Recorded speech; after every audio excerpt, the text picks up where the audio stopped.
안녕하세요, 제이제입니다. 오늘은 섹스에 대한 남녀 조언의 특징에 대해서 말씀드려 볼게요. 구독과 좋아요, 알림 설정까지 해주실 거죠? 그럼 바로 시작할게요.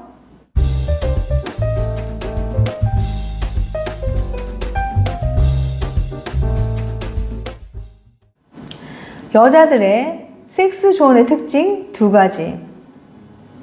여자들은 친구들과 섹스 이야기 참 많이 합니다. 한참 얘기를 하다 보면 다른 친구들의 조언에 솔깃하기 마련이죠. 그런데 연구에 따르면 여자들의 섹스 조언에는 뭔가 이상한 점이 있다고 해요. 노스캐롤라이나 대학의 사라틴 교수는 여자들의 섹스 조언에 어떤 특징이 있는지 연구했는데요. 2가지 재미있는 특징이 있었다고 합니다. 첫 번째, 알아듣기 어렵다. 일단 여자들의 조언은 어려워요.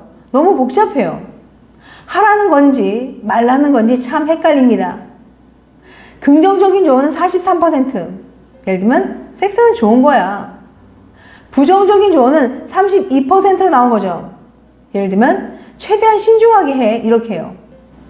상충하는 2가지 조언을 한 번에 하다 보니까 문장이 복잡해지곤 하는 거죠.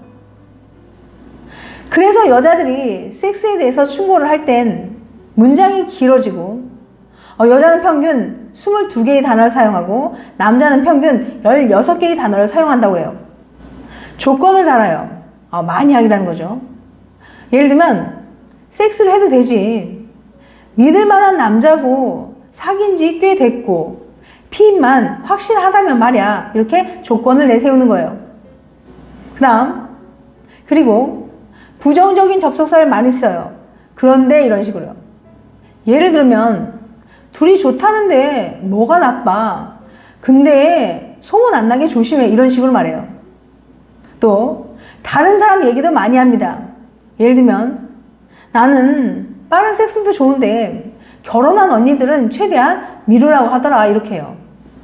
이걸 전부 합치면 무슨 언어 영역 문제만큼 의도를 파악하기 어려워지는 거죠. 예를 들어 볼까요?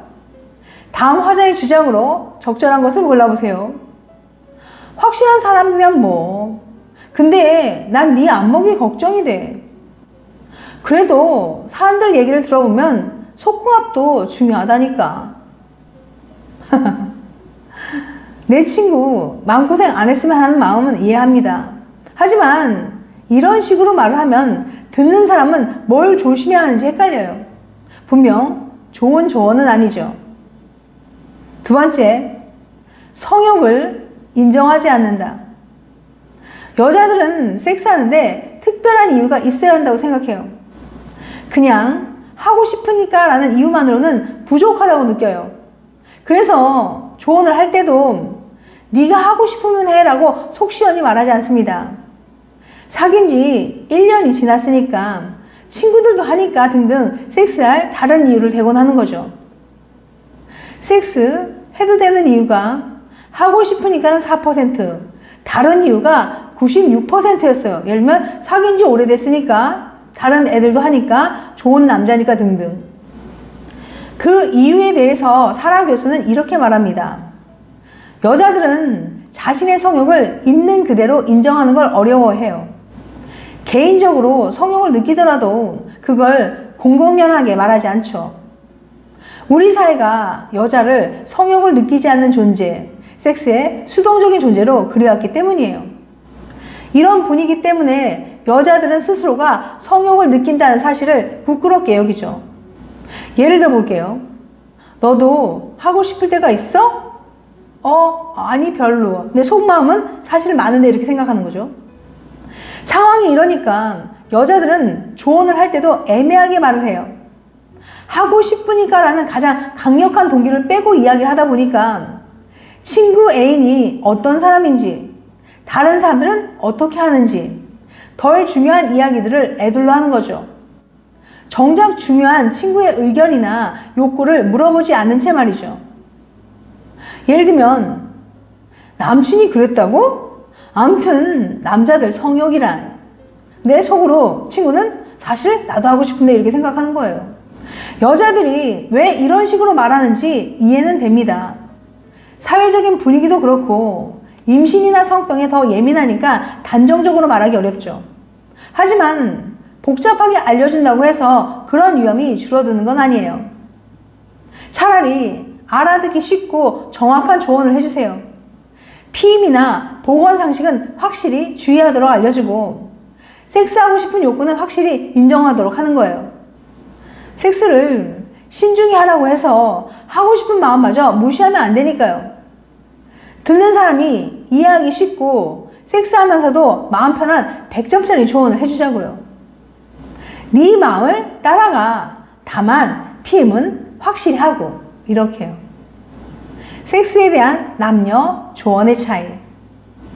한 커플이 여행을 앞두고 있습니다. 첫 잠자리 전이라 각자 이런 상상을 해보는데요. 아무래도 조언이 필요한가 봐요. 남자는 친구들 단톡방에 물어봤습니다. 반응들은 심플해요. 나 샘이랑 여행 가는데 걱정돼. 축하해. 어쩔. 여자도 베프에게 톡을 보냈습니다. 그런데 반응은 심플하지 않았죠. 남씨랑 여행 가는데 걱정돼? 헐, 어디? 너 할 거야? 아직 이르지 않아? 너 지금 배란기 아니야? 너 나랑 비슷하잖아. 이렇게요. 친구들의 잠자리 조언. 남녀가 달라도 어떻게 이렇게 다를 수 있을까요? 노스캐롤라이나 대학의 사라틴 교수는 사람들이 잠자리에 대해 충고할 때 어떤 말을 해주는지 조사해봤습니다. 사람들에게 친구들이 잠자리에 대해 말한 거 다 적어주세요 라고 말했어요. 그리고 답변을 정리해보니까 크게 두 가지로 나뉘었죠. 첫 번째, 긍정적인 조언. 섹스는 자연스러운 거야. 하면 기분 좋아. 이 조언은 잠자리에 대해 개방적인 태도를 갖게 합니다. 망설이고 있는 친구에게 마음의 문을 열라고 설득하죠.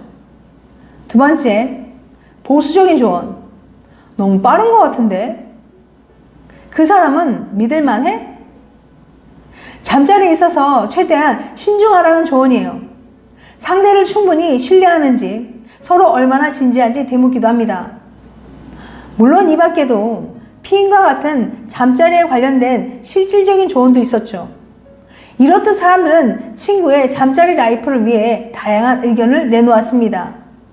그런데 신기한 점은 남녀의 조언이 다른 모습을 띄었다는 거예요. 여사친의 조언. 여자들은 친구에게 보수적인 조언을 가장 많이 했어요. 무려 43%나 되었죠. 반면 긍정적인 조언은 32%였어요. 여자 친구들은 보수적인 조언을 통해서 다음과 같은 항목을 강조했는데요. 되도록 순결할 것, 사랑을 확인할 때까지 기다릴 것, 좋은 남자인지 확신할 것.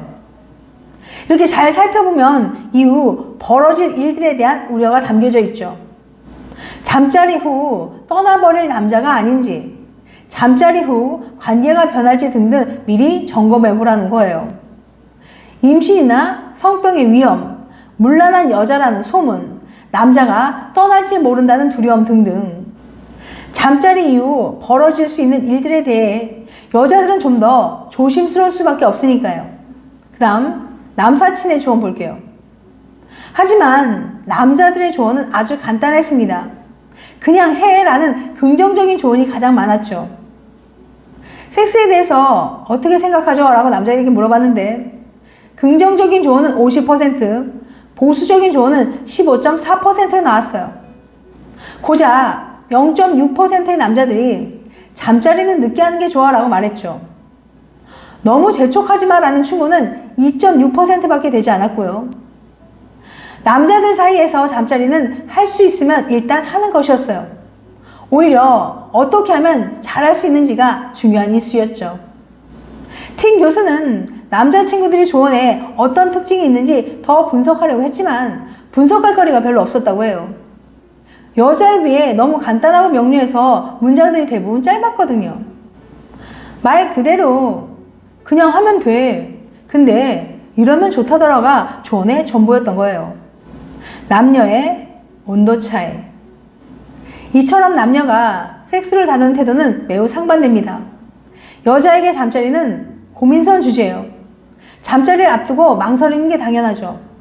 그래서 남자친구가 조금이라도 재촉한다면 이러려고 날 만나나? 라는 의심이 들곤 합니다.